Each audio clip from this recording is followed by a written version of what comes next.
வணக்கம். பின்னெக்ஸ் கிளாஸ் அகாடமியில் நம்ம அடுத்து பார்க்கக்கூடிய டெஸ்ட் சீரீஸ் என்ன அப்படின்னா பிஜிடிஆர்பி சைக்காலஜி. ஆல்ரெடி பிஜிடிஆர்பி சைக்காலஜியோட ரெஃபரன்ஸ் புக் என்னென்னு பார்த்தோம். சிலபஸ் எத்தனை யூனிட் இருக்குது அப்படின்னு சொல்லி முன்னாடியே ஒரு அப்டேஷன் வீடியோ நம்ம பார்த்துருக்கோம். ஸோ இந்த மாதிரியான டெஸ்ட்டு நீங்கள் கண்டினியூவாக பார்க்கணும் அப்படின்னா நம்ம வினெக்ஸ் கிளாஸ் அகாடமியோட யூடியூப் சேனலை சப்ஸ்கிரைப் பண்ணி பெல் ஐக்கானை கிளிக் பண்ணிக்கோங்க. ஸோ யூனிட் 1லேருந்து முக்கியமான 30 வினாக்கள் நம்ம இப்போது பார்க்குறோம். முதல் கேள்வி என்ன அப்படின்னா, சர்வ சிக்ஷா அபியான் அப்படின்னா SSA அப்படின்னு ஷார்ட் ஃபார்மில் சொல்கிறோம். ஸோ இந்த சர்வ சிக்ஷா அபியான் அப்படிங்கிறது என்ன அப்படின்னா, பள்ளி குழந்தைகள் எந்தெந்த திட்டத்தின் கீழ் நம்ம என்ன மாதிரிலாம் படிக்க வைக்கலாம் அப்படின்னு சொல்லக்கூடிய ஒரு திட்டம் தான். அதாவது நம்ம எக்ஸாம்பிளுக்கு எப்படி சொல்லலாம்னா, நம்ம ஸ்கூல்ஸ்லேயே நம்ம பார்த்துருப்போம். நம்ம படிக்கக்கூடிய காலங்களில் ஸ்கூலுக்கு வெளியில் ஒரு பெரிய சோரில் பென்சில் வச்சு பையனும் பொண்ணும் ஸ்கூலுக்கு பேக் தூக்கிட்டு போகிற மாதிரியான அந்த பிள்ளைங்க பேக் தூக்கிட்டு போகிற மாதிரியான ஒரு ஸ்டில்ஸ் பார்த்துருப்போம். ஸோ அந்த திட்டம் தான் என்ன அப்படின்னா சர்வ சிக்ஷா அபியான். இந்த திட்டத்தின் கீழே நிறைய ஸ்கீம்ஸ் இப்போ கொண்டு வந்திருக்காங்க. நமக்கு கேள்வியில் என்ன குறிப்பிட வராங்க அப்படின்னா, திட்டத்தின் கீழ் 3 முதல் 9 வயது வரையிலான குழந்தைகளின் கற்றல் தேவையை பூர்த்தி செய்யும் நோக்கில் தொடங்கப்பட்ட திட்டம் இது அப்படின்னு சொல்லி கேட்டிருக்காங்க.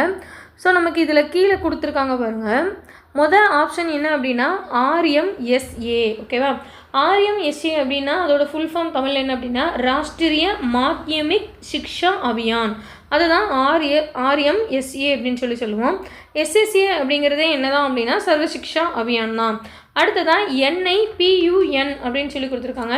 ஸோ இதோட ஃபுல் ஃபார்ம் என்ன அப்படின்னா national initiative for proficiency in reading with understanding and numeracy. ஓகேவா? ஸோ NIPUN அப்படிங்கிறதோட ஃபுல் ஃபார்ம் நான் எழுதுகிறேன். ஸோ இதை நோட் பண்ணிக்கோங்க. National initiative for proficiency in reading with understanding. ஓகேவா? நான் மேலே எழுதுகிறேன். Understanding and numeracy. ஓகேவா? எதுக்காக இப்போ இந்த ஃபுல் ஃபார்ம் நான் உங்களுக்கு எழுதி காட்டுறேன் அப்படின்னா, இந்த மாதிரி ஃபுல் ஃபார்ம்ஸும் நமக்கு கேட்பாங்க. NIBUN அப்படின்னா national initiative for proficiency in reading with understanding and numeracy. ஓகேவா? அடுத்ததான் என்ன கொடுத்துருக்காங்க அப்படின்னா ஆப்ஷனில் NEP அப்படின்னா நேஷ்னல் நம்மளோட அந்த தேசிய கல்வி கொள்கை திட்டம் கொண்டு வந்தாங்கல்ல, நேஷ்னல் எஜுகேஷன் பாலிசின்னு சொல்லுவோம். ஸோ 2 இயரில் அதை அமல்படுத்தியிருப்பாங்க. இப்போ ரீசெண்டாகவும் நமக்கு அதை புதிய கல்விக் கொள்கை திட்டம் அப்படின்னு சொல்லிட்டு நமக்கு அதை திருத்தம் தான் பண்ணாங்க. ஸோ அதோட இயர்ஸ் வேறு இருக்கும், திருத்தங்கிறது வேறு இருக்கும். NEP அப்படிங்கிறதுக்கான அர்த்தம் என்னென்னா நேஷ்னல் எஜுகேஷன் பாலிசி அப்படின்னு சொல்லிட்டு இருக்கும். ஸோ இந்த முதல் கேள்விக்கான பதில் என்ன அப்படின்னா NIPUN. ஓகேவா? National initiative for proficiency in reading with understanding and numeracy அப்படிங்கிறது தான் இதோட பதிலாக இருக்கும். ஓகேவா? அடுத்ததாக பாருங்கள், 2வது கேள்வி தேசிய கல்விக் கொள்கை. இதுதான் NEP அப்படின்னு சொல்லி பார்த்தோம். தேசிய கல்விக் கொள்கை 2020 எந்த புதிய கல்வி கட்டமைப்பை அறிமுகப்படுத்தியது அப்படின்னு சொல்லிட்டு கேட்குறாங்க. ஸோ இதுக்கான பதில் என்ன அப்படின்னா 5+3+4. ஓகேவா? இது எப்படி இருக்கும் அப்படின்னா, இது என்ன மாதிரி சொல்கிறாங்க, இப்போது இந்த ஒரு ஆப்ஷனை நான் உங்களுக்கு எக்ஸாம்பிளாக சொல்கிறேன். 10+2+3 இது நமக்கு பார்த்தோன்னே உங்களுக்கு ஏதாவது தெரியுதா? அதாவது 10ங்கிறது 10ஆம் வகுப்பு வரை, +2ன்னு சொல்லும்போது அது நமக்கு ஐடி ஃபீல்டுலேயும், அதாவது IITன்னு சொல்லுவோம்ல, அது 2 வருஷம் இருக்கும். அதுவாக இருக்கலாம், டீச்சர் ட்ரைனிங்காக இருக்கலாம், அல்ல +1+2. ஓகேவா? +1+2வாக இருக்கலாம். +3 அப்படின்னு சொல்கிறது நம்மளோட யூஜி டிகிரி. நம்ம யூஜி டிகிரி எல்லாருமே மோஸ்ட்லி 3 இயர்ஸ் கம்ப்ளீட் பண்ணுற மாதிரியான டிகிரிஸாக தான் இருக்கும். ஸோ இதை மீன் பண்ணி தான் இந்த 10+2+3ன்னு சொல்லுவாங்க. ஆனால் நமக்கு தேசிய கல்விக் கொள்கை 2020 எந்த புதிய கல்வி கட்டமைப்பை நம்ம கொடுத்துருக்கோம் அப்படின்னா 5+3+3+4 அப்படின்னு சொல்லி கொடுத்துருக்கு. ஸோ 5ங்கிறது 5ஆம் வகுப்பு வரை, 3ங்கிறது 5+3 8. ஓகேவா? 8 அப்படிங்கிற மீனிங்கில் ஸோ 8th கிளாஸ் வரை உள்ள அண்டர்ஸ்டாண்டிங்கில் நமக்கு இதை கொண்டு வந்திருப்பாங்க.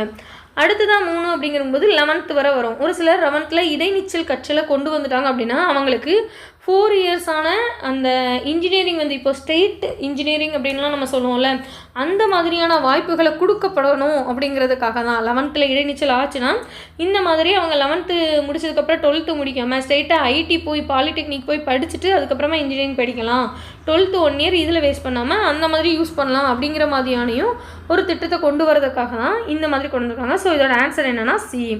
அடுத்ததாக பாருங்கள், பள்ளிகளில் தொழிற்கல்வியை மேம்படுத்தும் திட்டம் எது அப்படின்னு சொல்லி கேட்டிருக்காங்க. பள்ளிகளில் இந்தியாவில் இருக்கக்கூடிய எல்லா பள்ளிகளையும் ஒவ்வொன்றுமே இதில் ஒவ்வொரு ஸ்கீம் தான். ஓகேவா? சர்வ சிக்ஷா அபியான் இருக்குது, ராஷ்ட்ரிய மாத்தியமிக் சிக்ஷா அபியான் இருக்குது, திறன் இந்தியா பயணம் இருக்குது, ஒருங்கிணைந்த குழந்தை வீழ்ச்சி சேவைகள் அப்படின்னு சொல்லிட்டு இருக்குது. ஸோ இந்த திட்டத்தில் எது பள்ளிகளில் தொழிற்கல்வியை மேம்படுத்துச்சு அப்படின்னா திறன் இந்தியா திட்டம். ஓகேவா? அடுத்ததான் 4வது கேள்வி பாருங்கள், முன் தொடக்க கல்வி அதாவது ப்ரீ பிரைமரி எஜுகேஷன் அப்படின்னு சொல்லுவோம், எந்த வயது குழந்தைகளுக்கு வழங்கப்படுகிறது? ஓகேவா? முன் தொடக்க கல்வி அப்படிங்கிறது எந்த வயது பிள்ளைங்களுக்கு அப்படின்னா 3லேருந்து 6 வயசு வரை உள்ள குழந்தைகளுக்கு தான் அதை நம்ம கொடுக்கும். ஓகேவா? அடுத்த 5வது கேள்வி பாருங்கள், எந்த வகுப்பு மாணவர்களுக்காக, வகுப்புன்னு சொல்லிட்டாங்க இதில். ஓகேவா? எந்த வகுப்பு மாணவர்களுக்காக அவர்களின் கல்வியை வளர்க்கும் நோக்கத்தில் RMSA இதுதான் நம்ம சொல்லலாம் ராஷ்ட்ரிய மாத்தியமிக் சிக்ஷா அபியான் அப்படிங்கிற திட்டம் கொண்டு வந்தாங்க அப்படின்னு சொல்லி பார்த்தோம் அப்படின்னா 9 முதல் 10ஆம் வகுப்பு வரை படிக்கக்கூடிய பள்ளி குழந்தைகளுக்காக இந்த திட்டம். ஸோ இந்த RMSAங்கிறதும் ஒரு திட்டம், SSAங்கிறது ஒரு திட்டம், NEPங்கிறது தேசிய கல்விக் கொள்கையாக இருக்கும். ஸோ இதோட ஃபுல் ஃபார்ம்ஸ்லாம் தெரிஞ்சு வச்சுக்கணும் எப்போவுமே. அடுத்ததாக 6வது கேள்வி பாருங்கள், 1873 குழந்தை பள்ளி அப்படிங்கிற கருத்தை அறிமுகப்படுத்தினது யார் அப்படின்னா ப்ரோபெல். ஓகேவா? நமக்கு சைக்காலஜியில் இது ரிலேட்டடாக நிறைய கொஸ்டின்ஸ் வரும்.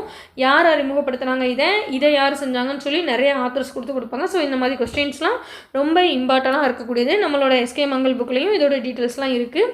ரெஃபரன்ஸ்க்கு இங்கிலீஷில் ரெஃபர் பண்ணுறவங்க அதை பார்த்துக்கோங்க. ஓகேவா? So 6th question answer C.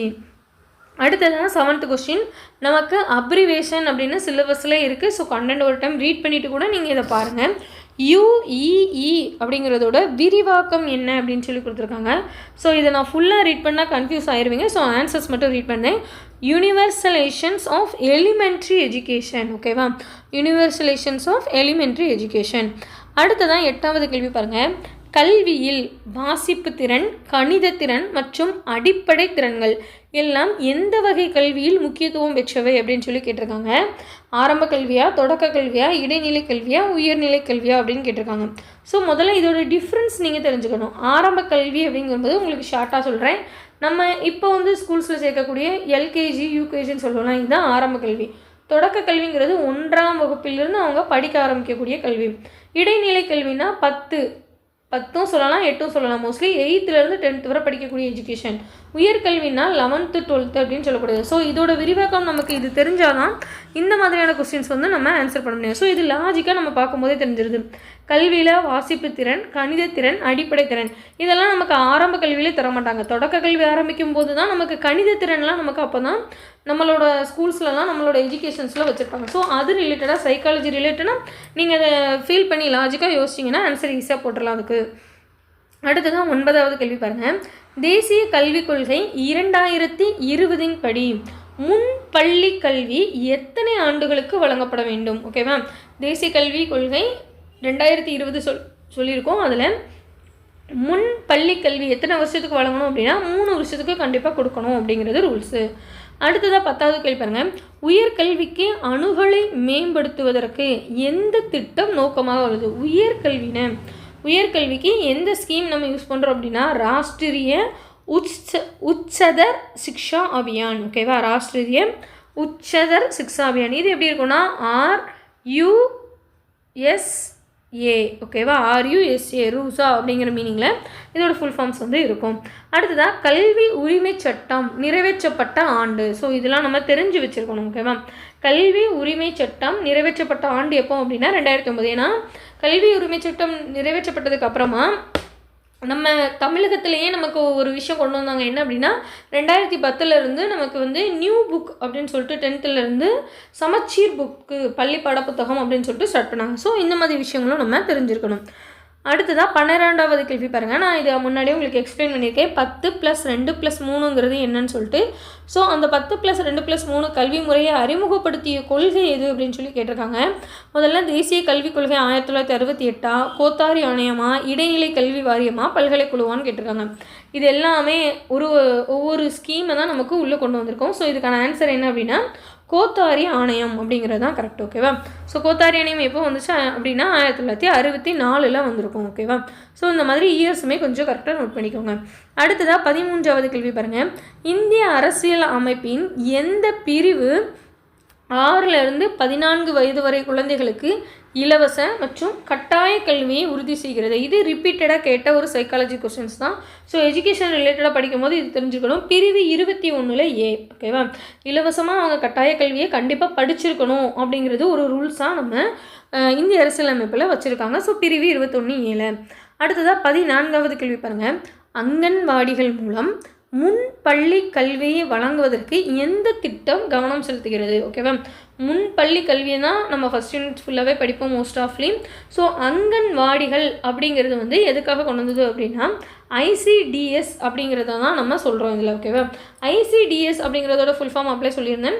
ஒருங்கிணைந்த வளர்ச்சி திட்டம். ஓகேவா? ஒருங்கிணைந்த வளர்ச்சி திட்டம். அடுத்ததாக 15வது கேள்வி பாருங்கள். ஹண்டர் ஆணையம் எப்போ கொண்டு வந்தாங்க அப்படின்னா 1882. ஓகேவா? அது எதோட முக்கியத்துவத்தை பற்றி நமக்கு குறிப்பிடுது. ஸோ ஆங்கிலேயர் காலத்திலேயே நமக்கு ஹண்டர் ஆணையம் அப்படிங்கிறது கல்விக்கு ஒரு முக்கியத்துவம் கொடுத்துருக்கு. அது எதை பற்றினது அப்படின்னு கேட்டிருக்காங்க.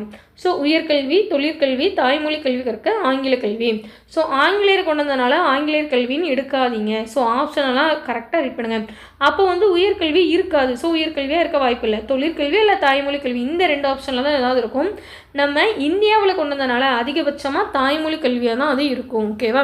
ஸோ முடிஞ்ச வர லாஜிக்காகவும் இதை நம்ம சைக்காலஜி ட்ரை பண்ணலாம். தாய்மொழி கல்வி கற்க அப்படிங்கிறது தான் நமக்கு சரியான பதில். அடுத்ததாக 16வது கேள்வி பாருங்கள். பின் வருவனவற்றுள் முறை சாரா கல்விக்கு பொருத்தமானது எது? முறை சாராத கல்விக்கு பொருத்தமானது எது அப்படின்னு சொல்லிட்டு பார்த்தோன்னா ஆப்ஷன் என்னெல்லாம் இருக்குது அப்படின்னா பள்ளிகளில் வகுப்பறை கற்பித்தல், பல்கலைக்கழக விரிவுரை, இல்லம் தேடி கல்வி, பெரியவர்களுக்கான எழுத்தறிவு திட்டம். ஓகேவா? முறை சாரா கல்வி அப்படின்னு இது ஒரு முறை. பள்ளியில் வகுப்பறை கருத்தங்கிறது ஒரு முறையாக வச்சுட்டோம். பல்கலைக்கழக விரிவுரை ஒரு முறையாக இருக்குது. இல்லம் தேடி கல்வியும் இப்போ நம்ம ஸ்கீம்ஸில் ஒரு முறையாக வச்சு தான் கொண்டு வந்தாங்க. அதையுமே பெரியவர்களுக்கான எழுத்தறிவு திட்டம்ங்கிறது தான் இதில் முறை சாராத கல்வியாக இருக்குது. ஓகேவா? ஏன்னா வயது கடந்த நிலையில் கற்கக்கூடிய கல்வி. ஸோ அதுவே முறை சாராத ஒரு நிலையை தான் நமக்கு காட்டுது. ஓகே. அடுத்ததாக 17வது கேள்வி பாருங்கள். கல்வியில் தேக்க நிலை அப்படிங்கிறது என்னன்னு சொல்லி கொடுத்துருக்காங்க. கல்வியில் தேக்க நிலை அப்படின்னா எப்படிலாம் தேக்க நிலை? தேக்க நிலைனால என்ன அப்படின்னா நார்மலாக நீங்கள் யோசிச்சு பாருங்கள். வீட்டில் ஒரு தேய்மானம் இருக்குன்னா அது ஒரு பொருளாக இருக்குது, அது தேய்மானம் அடைஞ்சிட்டே இருக்குன்னா நம்ம அதை யூஸ் இல்லாமல் வச்சுருப்போம். ஸோ தேக்க நிலைனா ஒன்று தங்கியே இருக்கும் அந்த இடத்துல, அப்படி இல்லைன்னா அதை நம்ம யூஸ் பண்ண முடியாமல் தூர போடக்கூடிய ஒரு விஷயமா இருக்கும். ஸோ அந்த மாதிரி தான்.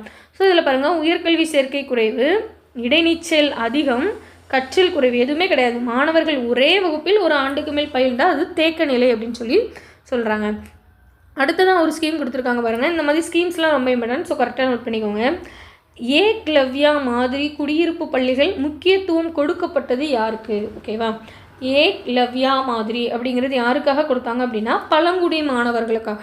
அவங்களும் கல்வியில் சிறப்பு இடத்த வரணும் அப்படிங்கிறதுக்காக ஒரு ஒதுக்கப்பட்ட ஒரு திட்டமாக அதை கொண்டு வந்தாங்க. அடுத்ததாக பாருங்கள், பல்கலைக்கழக மானிய குழு என்று அழைக்கப்படுவது இது. ஸோ ஆன்சர் என்ன அப்படின்னா ராதாகிருஷ்ணன் ஆணையம். ராதாகிருஷ்ணன் ஆணையம் இவர் வந்து துணை குடியரசுத் தலைவராக இந்தியாவில் இருந்த முதல் துணை குடியரசுத் தலைவராக இருந்தால் இந்த ராதாகிருஷ்ணன் அவர்களால் கொண்டு வரப்பட்டது என்னது அப்படின்னா பல்கலைக்கழக மானியக்குழு. ஏன்னா 1857 சென்னையில் வந்து பல்கலைக்கழகம் இருந்துச்சு. நம்ம சுதந்திரம் அடைஞ்சது 1947. அப்பவும் பல்கலைக்கழகங்கள் நிறைய கழகங்கள் வந்து நமக்கு வந்துச்சு. 1929லலாம் ஆந்திரா யூனிவர்சிட்டி அந்த மாதிரி அண்ணாமலை பல்கலைக்கழகம் இதெல்லாம் நமக்கு கொண்டு வந்துட்டு இருந்தாங்க. அப்படி இருக்கும்போதுமே ஒரு பல்கலைக்கழகத்துக்குன்னு ஒரு முறையான மானிய குழு வச்சு நம்ம ஒன்று ரெடி பண்ணலை. ஸோ அதுக்காக சுதந்திரம் அடைஞ்சதுக்கு அப்புறமா 48 கொண்டு வந்தது தான் என்ன அப்படின்னா ராதாகிருஷ்ணன் ஆணையம். ஓகேவா? அடுத்ததாக 20வது கேள்வி பாருங்கள். District primary education programme DPEP, அதாவது மாவட்டத்துக்குள்ளே நம்ம பிரைமரி எஜுகேஷன் கொடுக்கறதுக்காக தொடங்கப்பட்ட ஆண்டு எது அப்படின்னு சொல்லி நம்ம கேட்டிருக்காங்க. 1994 தான் டிஸ்ட்ரிக்ட் பிரைமரி எஜுகேஷன் ப்ரோக்ராம் வந்து நமக்கு கொண்டு வந்திருக்காங்க. அடுத்தது இது ரொம்ப ரொம்ப இம்பார்ட்டன்ட். இது வந்து இப்போ ரீசெண்டாக கரண்ட் அஃபேர்ஸ்லேருந்து கூட நமக்கு இந்த கொஷினை வைக்கலாம் அவங்க. ஸோ இதெல்லாம் தெளிவாக பார்த்துக்கோங்க. தனியாரோட உதவி இல்லா பள்ளிகளில் எத்தனை சதவீதம் இடஒதுக்கீடு வந்து பின்தங்கிய மாணவர்களுக்காக வழங்கப்பட்டது? ஸோ நம்ம எல்லாருமே மோஸ்ட்லி 10% கொடுப்பாங்க, 12% கொடுப்பாங்கன்னு நினைப்போம். ஆனால் அதிகபட்சமாக எவ்வளோ கொடுத்துருக்காங்க? 25% இடஒதுக்கீடு பின்தங்கிய மாணவர்களுக்காக வழங்கப்பட்டிருக்கு.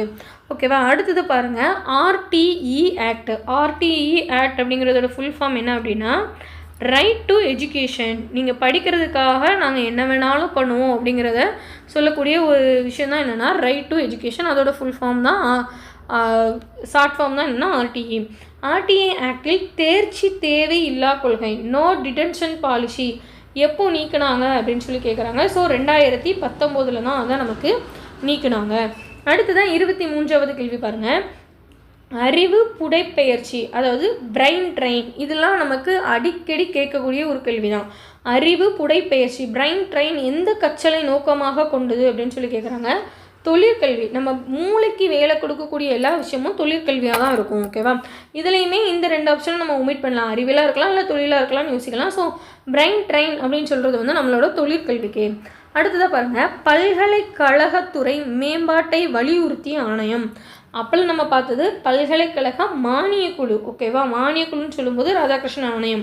பல்கலைக்கழகத்துறையை அதை மேம்படுத்துறதுக்கே வலியுறுத்திய ஆணையம் என்ன அப்படின்னா சாட்லர் ஆணையம். ஓகேவா? என்ன ஆணையம் அப்படின்னா சாட்லர் ஆணையம்.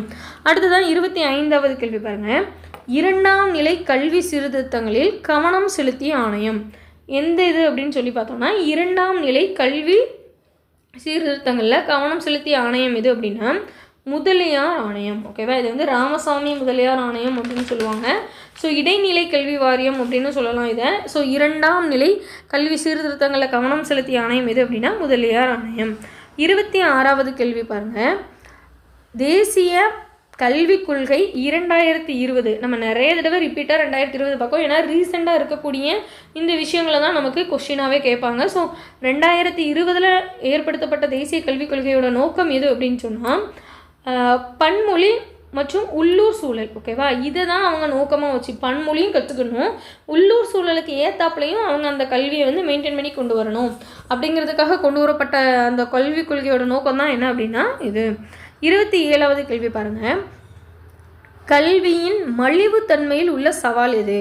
நம்ம படிக்கிறோம், இதில் நமக்கு ரொம்ப மலிவுத்தன்மையில் இருக்கக்கூடிய சவாலாக எது இருக்குது அப்படின்னு சொல்லி பார்க்கலாம். ஓகேவா? அரசு உதவித்தொகைகளா, இலவச பாட புத்தகங்களா, அதிகரித்த சேர்க்கை விகிதங்களா, தனியார் கல்வியோட உயர் செலவா? ஓகேவா? இது விகிதங்கள் இல்லை, இந்த இடத்துல என்ன வரும் அப்படின்னா நமக்கு உயர் செலவு அப்படின்னு சொல்லிட்டு வரும். ஓகேவா? ஸோ ஆன்சர் என்னென்னா தனியார் கல்வியோட உயர் செலவு. ஓகேவா? தனியார் கல்வியோட உயர் செலவாக இருக்கிறதுனால தான் நமக்கு அது ரொம்ப பெரிய சவாலாக இருக்குது அப்படின்னு சொல்லி நமக்கு கொடுத்துருக்காங்க. ஓகே, அடுத்ததாக பாருங்கள், 3 மொழி சூத்திரத்தை அறிமுகம் செய்த கொள்கை எது? ஓகேவா? 3 மொழி சூத்திரம். நம்ம நினைப்போம் 3 மொழி சூத்திரம்னா இங்கிலீஷு நம்மளோட மதர் டங் எடுத்ததா, அப்புறம் அஃபிஷியல் லாங்குவேஜாக இருக்கக்கூடிய சான்ஸ்கிரிட்டாக இருக்கலாம் அப்படின்னு சொல்லி யோசிப்போம். இது எல்லாமே இப்போ தானே பேசிகிட்டு இருக்காங்க, அப்போ இப்போ கொண்டு வந்ததாக இருக்கலாம் அப்படின்னு நினைக்கலாம்.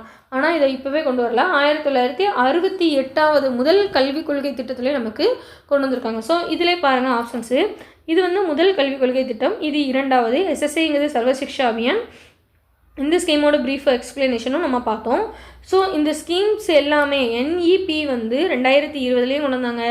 கல்வியோட அடிப்படை திட்டம்னு சொல்லிட்டு 2019 ஒன்று கொண்டு வந்திருப்பாங்க.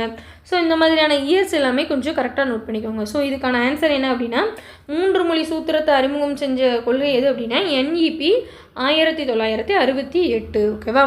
அடுத்ததான் லாஸ்ட்டு 29வது கேள்வி பாருங்கள், ராஷ்டிரிய உச்தர் சிக்ஷா அபியான். அப்ளை பார்த்தாமல் RUSA ரூசான்னு சொல்லி ஷார்ட்டாக சொல்லுவோம்.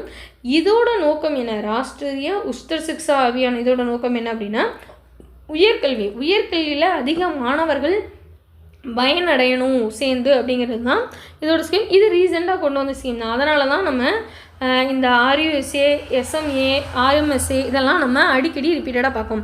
நமக்கு மோஸ்ட்லி ரீசன்ட்லியாக இருக்கக்கூடிய கொஷின்ஸ் தான் அதிகமாக கேட்பாங்க. ஓகேவா? ஸோ லாஸ்ட்டு 30th கொஸ்டின் பார்க்குறோம். அரசியல் அமைப்பு பிரிவில் கல்வியில் குழந்தைகள் பாகுபாடு செய்வதை தடுக்கும் பிரிவுகள் எது? ஓகேவா? குழந்தை பாகுபாடு அப்படின்னு சொல்லும்போது பிரிவு 15 தான் நமக்கு குழந்தை பாகுபாடுகளை நம்மளோட இந்தியன் கான்ஸ்டிடியூஷனில் நமக்கு என்ன கொடுத்துருக்காங்கன்னா, குழந்தைகள்கிட்ட பாகுபாடு பார்க்கக்கூடாது அப்படின்னு சொல்லி அதை தடுக்கக்கூடிய பிரிவாக நமக்கு எது கொடுத்துருக்காங்க அப்படின்னா பிரிவு 15. ஓகேவா? ஸோ ஃபஸ்ட் யூனிட்டில் ஃபுல்லாக கல்வி ரிலேட்டடாக உள்ள கொஷின்ஸ் தான் நம்ம பார்க்குறோம். வினக்ஸ் கிளாஸ் அகாடமியோட யூடியூப் சேனலை சப்ஸ்கிரைப் பண்ணி வைங்க. அடுத்தடுத்து பிஜிடிஆர்பியோட சைக்காலஜி 30 வினாக்களாகவே நம்ம ஃபுல்லாகவே எல்லா யூனிட்டும் கவர் பண்ணியே நம்ம பார்க்கலாம். ஸோ எக்ஸ்ட்ரா கொஸ்டின்ஸ் எக்ஸ்ப்ளனேஷன் பண்ணும்போது எக்ஸ்ட்ரா எல்லா டீட்டெயில்ஸுமே சேர்ந்தும் எக்ஸ்ப்ளனேஷன் செய்ய போகிறோம்.